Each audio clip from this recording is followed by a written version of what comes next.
A very good morning to all students. Once again, we are coming to introduce a new topic of class 12th accountancy. As you know very well, in the last three videos, we discussed the first chapter of part B, that is financial statement of company. In this chapter, first of all, we discuss the format of balance sheet. Thereafter, we discuss the format of statement of profit and loss. So you can see that company prepared its financial statement at the end of the particular date as per the provision of Companies Act 2013, Schedule 3, Part 1, which are given to the format of the balance sheet, and whereas a Part 2 given the format of the statement of profit and loss.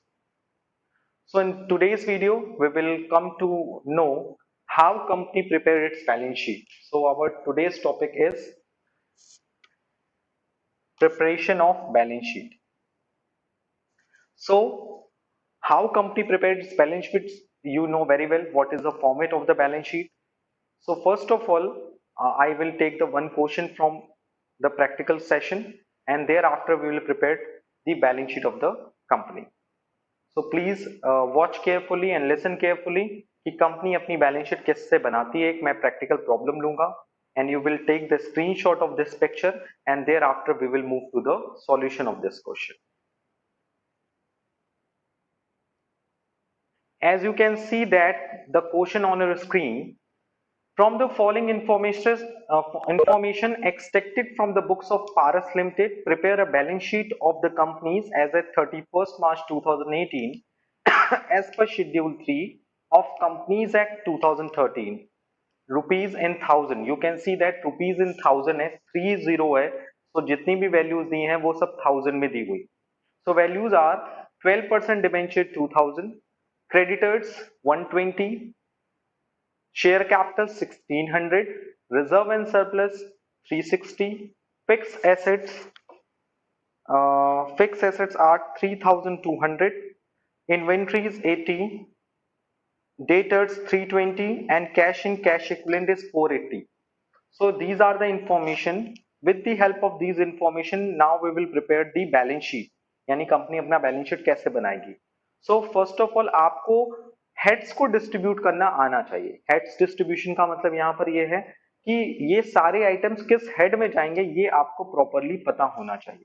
जैसे if you are talking about the 12% debenture, तो 12% debenture किस head में जाएगा? Non current liability में. और non current liability में किस में जाएगा? Long term borrowing.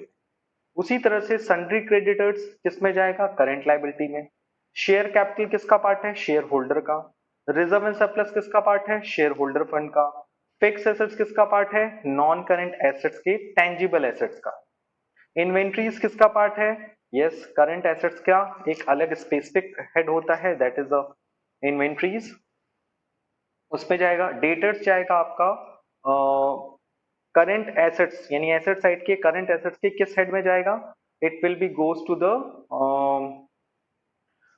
Under the trade receivables. और वैसे ही करंट क्रेडिटर्स जाएगा ट्रेड पेबल्स में.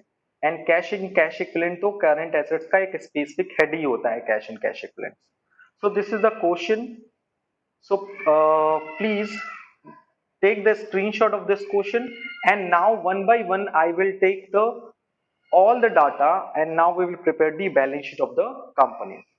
So कंपनी की जो बैलेंस शीट होती है वो पूरी तरह से क्लियर होती है. क्लियर होने का मतलब ये है कि उसमें हम किसी तरह का कोई वर्किंग नोट पुटअप नहीं करते हैं. वर्किंग नोट पुटअप करने का मतलब यहाँ ये होता है कि कंपनी जब भी अपना बैलेंस शीट बनाती है तो उसमें जितने भी कह सकते हो वर्किंग नोट्स हैं उसको नोट्स टू अकाउंट की तरह रिप्रेजेंट करती है.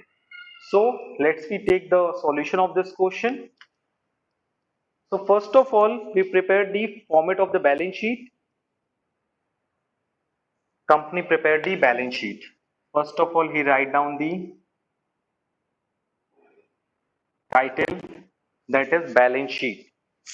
Which company, किस कंपनी का बैलेंस शीट बनना है? कंपनी का नाम है that is a Paras Limited. So the balance sheet of Paras Limited. Okay, and the date.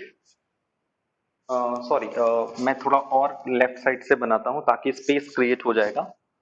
That is a balance sheet of Paras limited. Okay, और उसमें आपको पता है सबसे पहला होता है पर्टिकुलर्स, दूसरा कॉलम होता है नोट्स नंबर, नोट, तीसरा होता है अमाउंट। इसमें सिर्फ करंट ईयर की इंफॉर्मेशन दी है क्वेश्चन की, इसलिए हम लोग सिर्फ करंट ईयर को इंक्लूड करेंगे। So the information or particulars, note number and amount. और क्वेश्चन में आपने स्पेसिफिकली ये चीज देखा होगा कि जो भी अमाउंट दिया था वो इन थाउजेंड दिया हुआ था, तो आप लोग रुपीस के ब्रैकेट में लिख लोगे इन थाउजेंड। थाउजेंड का मतलब 30, 100 होता सो 20 होता, तो मतलब जो भी वैल्यू आप लिखोगे उसके आगे ऑटोमेटिक 3 डिजिट बियर करेगा। और इसमें पहला पता होगा आपको बैलेंस शीट में, the first heading is equity and liability. The first heading is equity and liability. Equity and liability के सबसे पहले हेड कौन सा है? Share holder fund. दूसरा होता है share application money pending allotment.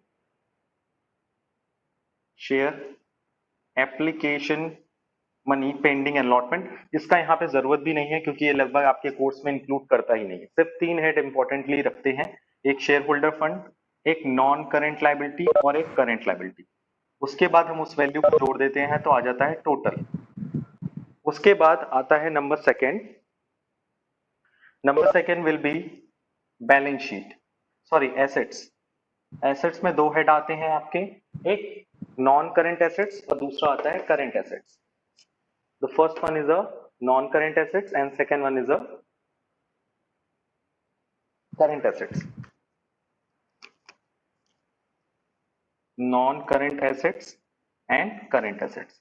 मैंने सिर्फ एक रफली फॉर्म लिया है और उस रफली फॉर्म की हेल्प से हम लोग क्या करेंगे, वैल्यू को पुट करेंगे। आप देख रहे हो मैंने कितनी छोटी बैलेंस शीट बनाई। Share holder fund, non current liability, current liability, फिर टोटल कर दिया, फिर एसेट्स में non current asset and current assets. अब हम हर एक हेड का नोट्स टू अकाउंट बनाएंगे वन बाय वन। जैसे मैं सबसे पहले ले लेता हूं आपका शेयर होल्डर फंड, उसका नोट्स टू अकाउंट बनाता हूं नंबर 1। तो ये होगी बैलेंस शीट। अब यहां से आप स्टार्ट करोगे notes to account. Notes to account किसका स्टार्ट कर रहे हो? सबसे पहले मैं किसका ले लेता हूं, सपोज फर्स्ट। फर्स्ट किसका है? शेयर होल्डर फंड का। अब आप बताओ शेयर होल्डर फंड्स के हेड में कौन कौन सी चीजें आएंगी? अकॉर्डिंग टू द क्वेश्चन अगर आप देखो तो सबसे पहले शेयर कैपिटल,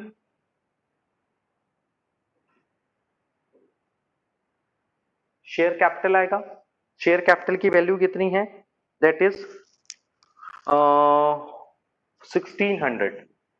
क्वेश्चन में अगर आपके सामने होगा तो आपको पता होगा शेयर कैपिटल की वैल्यू होगी 1600। उसके बाद आएगा आपका reserve and surplus. Reserve and surplus, उसकी वैल्यू कितनी दी है क्वेश्चन में? उसकी वैल्यू दी हुई है that is reserve and surplus की 360। तो आप देख रहे हो आप शेयर कैपिटल की वैल्यू कितनी आ रही है और रिजर्व एंड सरप्लस की value. Heading will be A share capital, ठीक, और दूसरी हेडिंग थी रिजर्व एंड सरप्लस। और कोई भी आइटम आपका शेयर होल्डर फंड में शो नहीं होगा अकॉर्डिंग टू द क्वेश्चन। सो आपके शेयर होल्डर फंड का टोटल कितना होगा? 1960। So it will B write down in the front of the share holder fund. Second देखो आपका क्या हेड है, सेकेंड वाले नोट्स अकाउंट का नाम क्या है? That is non current liability. तो नॉन करेंट लाइबिलिटी में आपके कौन कौन से हेड्स आएंगे? नॉन करेंट लाइबिलिटी में क्वेश्चन अगर आप देखो तो पहला आएगा 12% डिबेंचर। नॉन करेंट लाइबिलिटी में आएगा कितना रुपीस है 12% डिबेंचर? 2000। और दूसरा कोई नॉन करेंट लाइबिलिटी मुझे तो नहीं दिख रहा। यस, दूसरा कुछ भी नहीं है। सो ये हो गया 2000। सो ये डायरेक्टली 2000 कहां शो होगा? यहां पर। उसी तरह से थर्ड नोट्स टू अकाउंट होगा करंट लायबिलिटी का। तो अगर आप करंट लायबिलिटी में देखो तो करंट लायबिलिटी में क्वेश्चन के अकॉर्डिंग आप क्रेडिटर्स को शो कर सकते हो। क्रेडिटर्स और कोई भी पॉइंट लायबिलिटी शायद में शो होने के लायक नहीं है, तो कितना है क्रेडिटर्स की अमाउंट? क्रेडिटर्स की अमाउंट है करंट लायबिलिटी के लिए 120, सो उसका भी टोटल कितना आ गया 120। तो आपने देखा कि each and every main head का मैंने क्या बनाया, नोट्स टू अकाउंट बनाया। तो उसका क्रेडिटर्स का कितना है 120। अब आप टोटल कर लो लायबिलिटी साइड का, सो ये आ रहा है 10, that is total of the liability side is 4080,000 rupees. 4080,000 rupees है, क्योंकि इसके आगे 30 ऑलरेडी इंप्लाइड है। सो this is the first side of this balance sheet. तो आप उसका देखा नोट्स टू अकाउंट कैसे बनाना है। उसके बाद अब हम लोग किसकी तरफ मूव करेंगे, and thereafter we will move to the asset side. Asset side में आप लोग देख रहे होगे दो हेड्स हैं, non current assets and current assets. दो हेड आपको दिख रहे हैं, that is non current assets and दूसरा है करेंट एसेट्स। तो नॉन करेंट एसेट्स में अगर आप देखो क्वेश्चन में, तो एक पॉइंट आता है आपका फिक्स एसेट्स, बस वही चीजें इंक्लूड होनी है, वो है फिक्स एसेट्स। और फिक्स एसेट्स की वैल्यू कितनी है, according to the question fix assets will be of rupees, कितने का है फिक्स एसेट्स है आपका 3200। तो नॉन करेंट लायबिलिटी का टोटल आ जाएगा 3200। Notes to account number 4।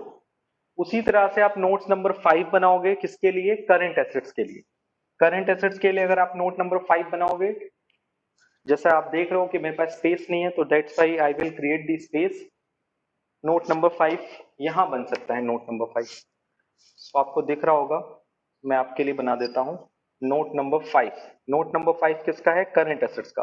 और करंट एसेट्स में कितनी चीजें इंक्लूड हो रही हैं, करंट एसेट्स में इंक्लूड हो रही हैं number 1 inventory, debtor and cash in cash equivalent. Inventory, debtor and cash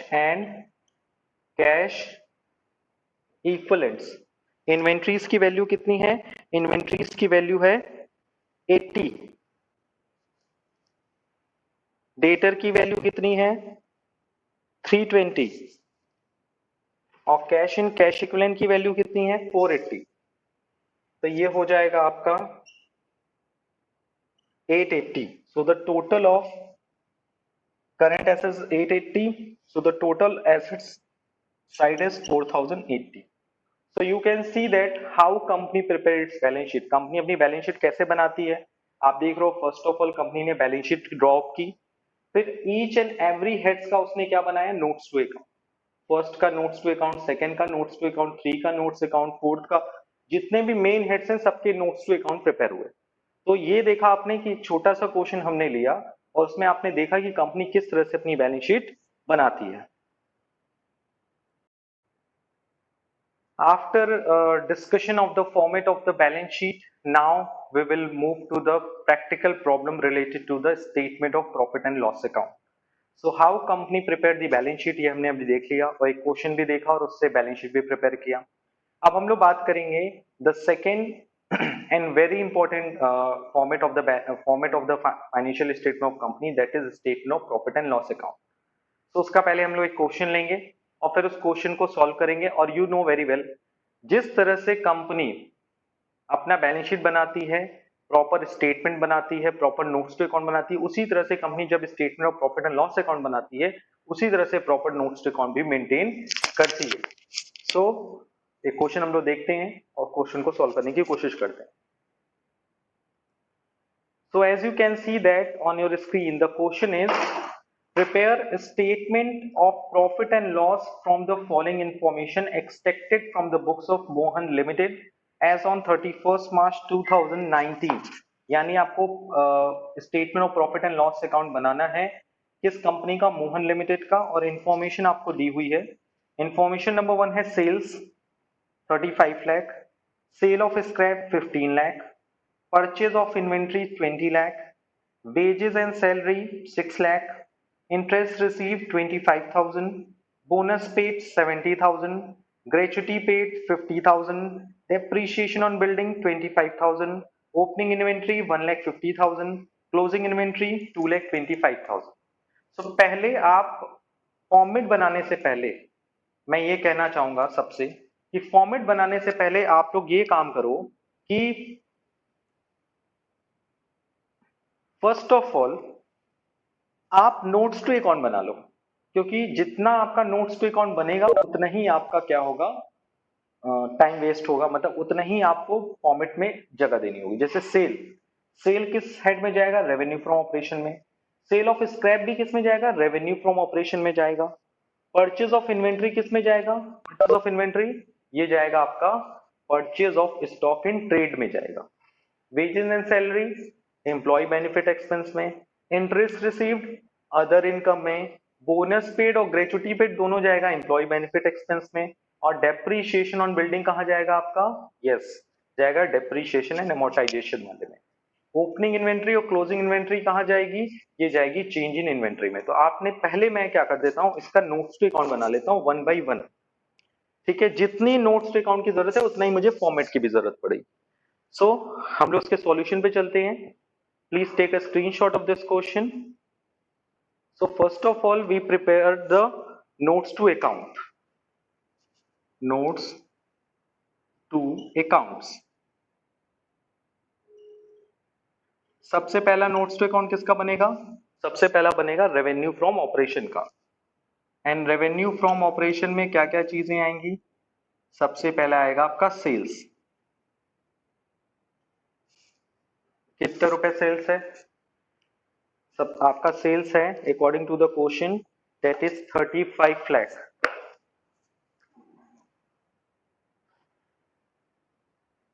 उसके बाद है सेल ऑफ स्क्रैप, ये है आपका total value is 15,000।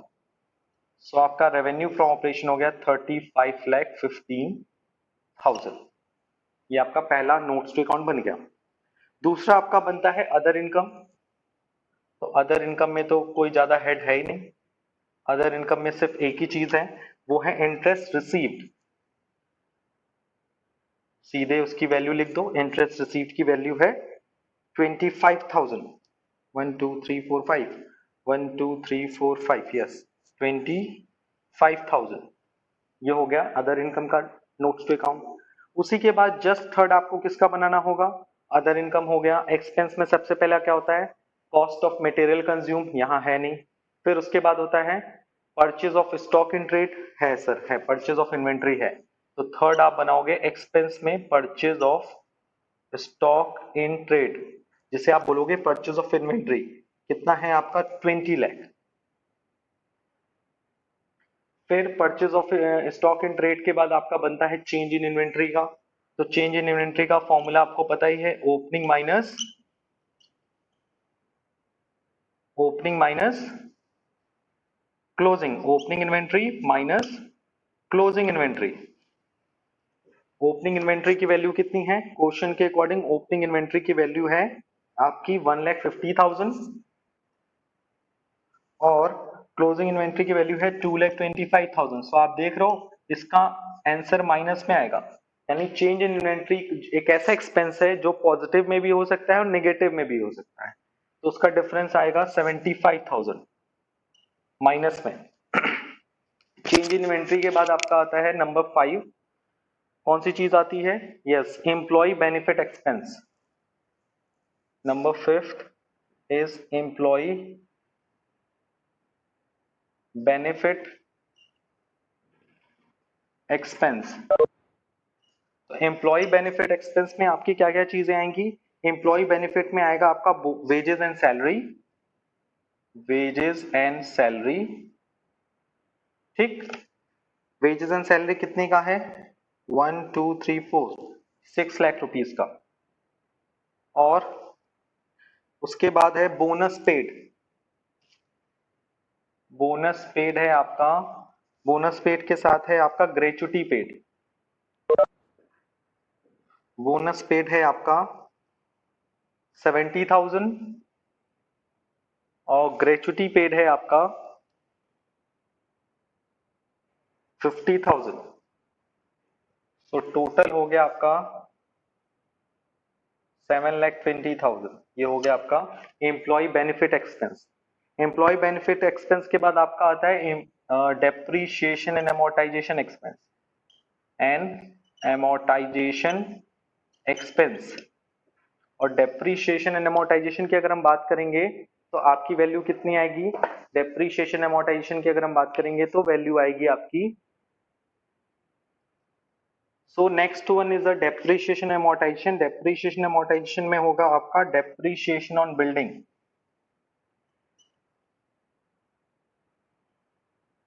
Depreciation and amortisation, depreciation on building के टोटल आएगा 25,000। सो आई होप हम लोगों ने क्वेश्चन को देखकर सारा कुछ बना लिया, सब चीजें बना ली, सारा नोट्स टू अकाउंट बन गया, रेवेन्यू फ्रॉम ऑपरेशन बन गया, अदर इनकम बन गया, purchase of stock and trade का बन गया, चेंज इन इन्वेंट्री का बन गया, एम्प्लॉय बेनिफिट एक्सपेंस का बन गया और डेप्रीशिएशन अमोर्टाइजेशन का बन गया। सो आप लोग इसका स्क्रीनशॉट ले लो। अब मैं जब प्रॉपरली फॉर्मेट बनाऊंगा तो इन सारे के बैलेंसेस हम लोग उसमें पुट डाउन, नोट डाउन करेंगे, ठीक है। सो now we will prepare the format of statement of profit and loss of company का क्या नाम है? कंपनी का नाम है मोहन लिमिटेड, मोहन लिमिटेड। और किस डेट को स्टेटमेंट ऑफ पीएल बन रहा है? डेट है स्टेटमेंट ऑफ पीएल का 31 मार्च 2019, 31 मार्च 2019। और उसका फिर जब हम लोग फॉर्मेट ड्रॉ करेंगे तो ये है format, that is particulars, note number and amount. Amount में कोई वो नहीं है, ये नोट नंबर का कॉलम है। So you know very well, सबसे पहला हेडिंग क्या होता है स्टेटमेंट ऑफ पीएल का? वो होता है सबसे पहला number 1 revenue from operation, and you can see that the first total of revenue from operation आपके साइड दिख रहा है, दैट इज 35,15,000। सबसे पहला रेवेन्यू फ्रॉम ऑपरेशन। नंबर 2 आप क्या लेते हो? Other income. और अदर इनकम का टोटल कितना है? अदर इनकम का टोटल है 25,000। और उसके बाद थर्ड होता है आपका टोटल रेवेन्यू। क्या होता है? Total revenue. और टोटल रेवेन्यू कैसे आती है? 1 + 2, फर्स्ट और 2 का टोटल, तो ये कितना आ गया आपका? 35,40,000, थर्ड का टोटल। उसके बाद फोर्थ आपकी हेडिंग होती है एक्सपेंस। और एक्सपेंस में कई तरह के एक्सपेंस होते हैं, लेकिन आप उसमें वही सारे एक्सपेंस शो करोगे जिसका बैलेंस क्वेश्चन में दिया हुआ है। तो क्वेश्चन के अकॉर्डिंग अगर आप देखो तो एक्सपेंस में कौन कौन सी कैटेगरी दी है? पहला दिया है purchase of stock in trade, purchase of stock in trade, कितना वैल्यू दिया है? 2 लाख। दूसरा वैल्यू है चेंज इन इन्वेंट्री। आप जो वैल्यू बनाए हो, जैसे आप यहां पे भी ये ध्यान रखना, नोट नंबर में वैल्यू पॉइंट भी फिक्स कर देना, 1 from the note revenue for operation, 2 for the other income. Purchase of stock के लिए आपने क्या बनाया? 3। चेंज इन इन्वेंट्री के लिए क्या बनाया? 4। चेंज इन इन्वेंट्री, अब ये चेंज इन इन्वेंट्रीज क्या है आपकी? माइनस में है, कितना? 75,000। अब उसके बाद आपका क्या था? Employ benefit expense, employ benefit expense. अब आप बताएं एम्प्लॉय बेनिफिट एक्सपेंस का टोटल कितना आया था? What is the total of the employ benefit expense? अभी मैंने बनाया था, उसका टोटल कितना आया था? उसमें 3 चीजें थी, कौन कौन सी? पहला था बोनस पेड, फिर ग्रेचुटी पेड, और फिर था आपका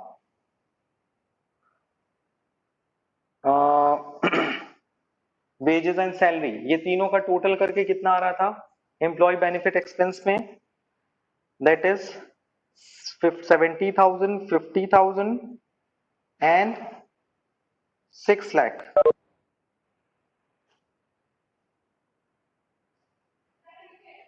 70, 50, 1,20,000, 7,20,000 is a total of employee benefit expense. Yes. और फिर उसके बाद लास्ट था आपका depreciation and amortisation expense, depreciation and amortisation expense, इसका टोटल आया था, इसमें तो सिर्फ एक ही चीज थी, वो क्या था आपका 25,000। अब देखो यहां पर डेप्रीशिएशन एंड अमोर्टाइजेशन का टोटल कितना था 25,000। यस, आप देखो करना क्या है, यहाँ पे आपको टोटल एक्सपेंस को ऐड कर देना है, ये फोर्थ का टोटल हो जाएगा, इसी का टोटल रहेगा ये फोर्थ का टोटल, जो फोर्थ वाला है ना एक्सपेंस, इसी का टोटल रहेगा, इसको सबको टोटल करना है। लेकिन टोटल करते वक्त आपको ये ध्यान रखना है, इसको सम करना है और इसको क्या करना है माइनस करना है।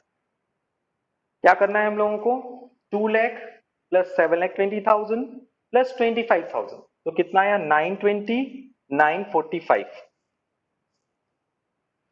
2 लाख प्लस 7,20,000 प्लस 25,000, तो पूरा ऐड करके कितना आया 945, उसमें से माइनस क्या करना है 75, तो कितना आ जाएगा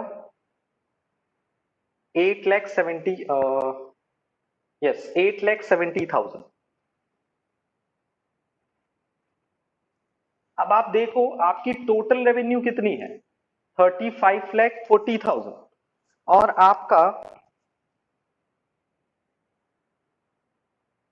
टोटल एक्सपेंस कितना है 8,70,000। एक बार फिर से मैच करा लो, 2 लाख 7,20,000 9,45,000 एंड 25,000, 9,45,000 माइनस 75,000, कोई गलती तो नहीं है, मुझे तो नहीं लग रहा है कोई, हाँ गलती है, गलती ये है कि ये 20 लाख है, sorry this is a 20 lakh, this is not a 2 lakh. So अब यहां टोटल चेंज होगा 20 लाख प्लस 7,20,000 प्लस 20 लाख 27,45,000, उसमें से 75,000 माइनस करना है, 26,75,000, 26,70,000, दिस इज अ करेक्ट। अब हमें क्या करना है, आपको पता है टोटल रेवेन्यू 3540 है, उसमें से माइनस क्या करना होगा 26, यस 2670 माइनस करना होगा, तो आ जाएगा आपका profit number fifth, profit before tax. कैसे आएगा, थर्ड में से फोर्थ को क्या करेंगे माइनस, थर्ड माइनस फोर्थ, कितना 3540 में से माइनस करेंगे 2670, तो ये आ जाएगा आपका 7, ये आ जाएगा 8, the answer will be 8,70,000, that is profit before tax. आप कहोगे सर इसमें प्रॉफिट आफ्टर टैक्स लगेगा, नहीं लगेगा, क्यों नहीं लगेगा, क्योंकि इस क्वेश्चन में कोई भी टैक्स का रेट नहीं दिया है। So the answer of this question is 8,70,000।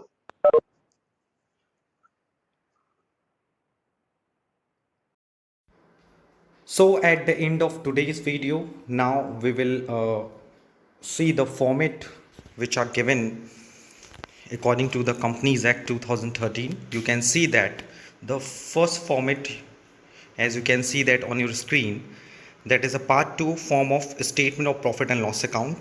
You can see that the format of profit and loss statement the company prepared in accordance with the Companies Act 2013, in which you can see that company prepared the 4 column, that is particulars, note number, figures for the current reporting year and figures for the previous reporting year.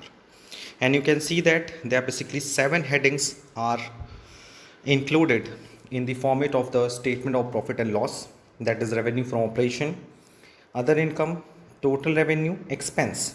An expense furtherly classified into the 7 categories, that is cost of material consumed, purchase of stock in trade, change in inventories, employee benefit expense, finance cost, depreciation and amortization expense, and other expense.